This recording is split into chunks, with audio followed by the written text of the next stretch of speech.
Hello, everyone. So far, the NATO summit in Ankara has been bizarre, made so, of course, by President Trump, who said so much insane shit at this point. I think people are losing track. I know I am losing track.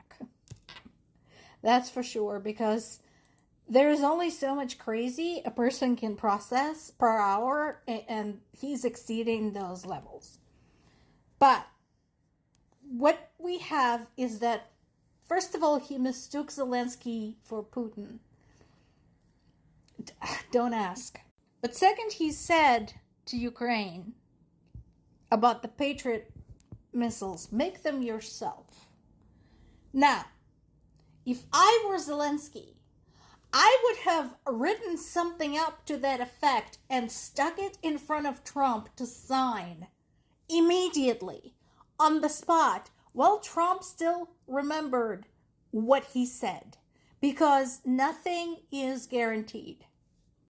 Would it be awesome if the United States gave Ukraine the license to make Patriot missiles? Yeah. Now, if you're wondering what that means, so I'll give you an example from the industry I'm actually really familiar with, book publishing. One of the things that I do is translate obscure works of Russian and Ukrainian literature, occasionally French and others, and translate them into English. Well, some of those works are still under copyright. And so, in order for me to publish a translation of another author, I have to ask their permission, or the permission from their estate if the author is dead, to do so. This is like that. So, instead of trying to invent its own Patriot missile, what Ukraine is looking for is a license to make ones based on the existing designs, so that they don't have to reinvent the wheel, or the missile in this case. And this is what we're talking about here. And yes, the offer, if you can call it that, to do this came in a very insulting form. Because Trump basically said, make them yourselves, and, I don't want to hear you saying we don't give you enough. Right now, nobody gives Ukraine anything. Ukraine either buys shit directly from the United States, or the EU buys shit and then sells it to Ukraine.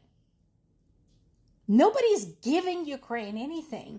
On the other hand, Ukraine offered you, moron, to give you the drone technology to protect your armed forces in the Middle East, but you refused.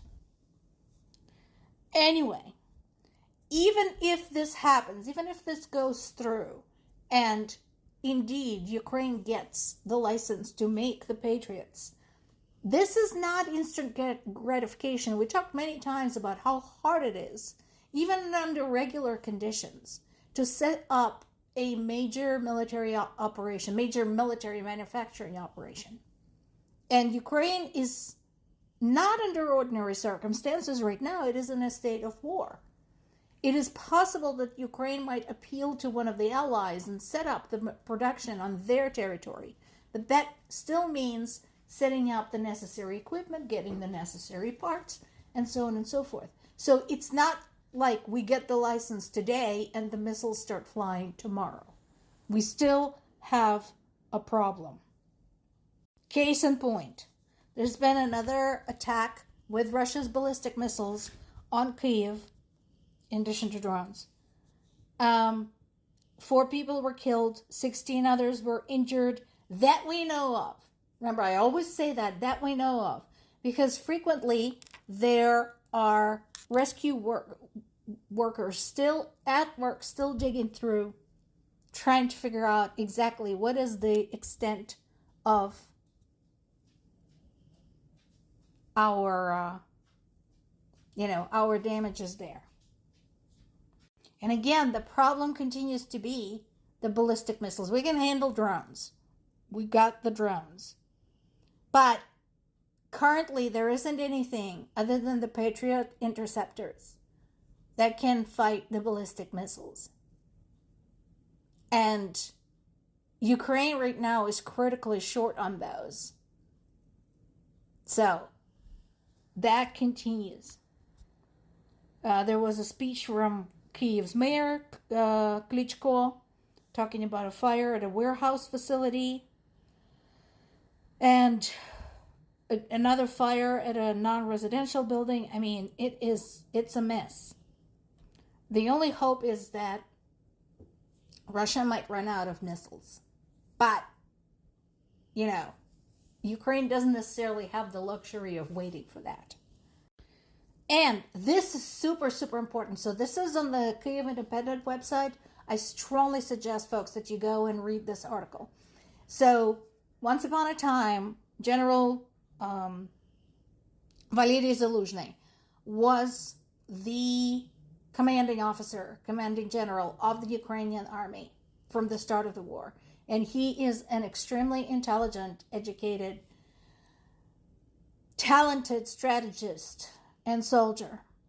So I agree with him. It's not a comfortable truth, but it's the truth. Assuming Russia has lost the war is a dangerous misreading.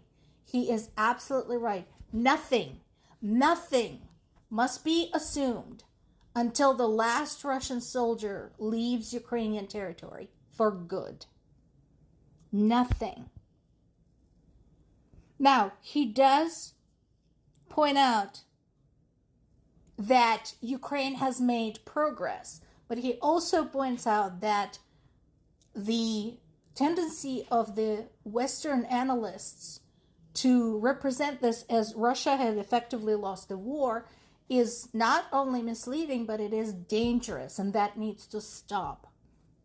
And yes, he also talks about how the mood shift had occurred, how this went from the war of maneuvers to the war of attrition. Because right now, when you're talking about what's going on the ground, nothing is going anywhere. The Ukrainians are holding fast, haven't fought the Russians to a standstill. Russians keep trying to pile bodies against the front lines and getting nowhere. They're just getting killed. So again, this is an excellent, excellent piece. Please read this. Read this. This is really important, and this is very informative. And this actually goes very nicely, segues very nicely to this topic. Again, Russia's fuel shortages, which again has been represented by a lot of the Western analysts as the end of Russia. This is very much the thing that a lot of people have been citing as Russia being basically on its last leg. Here's the problem. First of all, Putin continues to downplay this. Okay? And I think that is the problem because he's in charge. And we talked about this. He doesn't care what is happening to his own people. He doesn't care if they have to crawl to work. Okay? Second, because of the climate in Russia, even those who realize that Putin is responsible for all this, that Ukrainians are just doing what they can do to defend themselves, they will not say so because they know it is dangerous to criticize their government, let alone attempt to overthrow that government. So, going back to General Zaluzhny, this is far from over. More to come.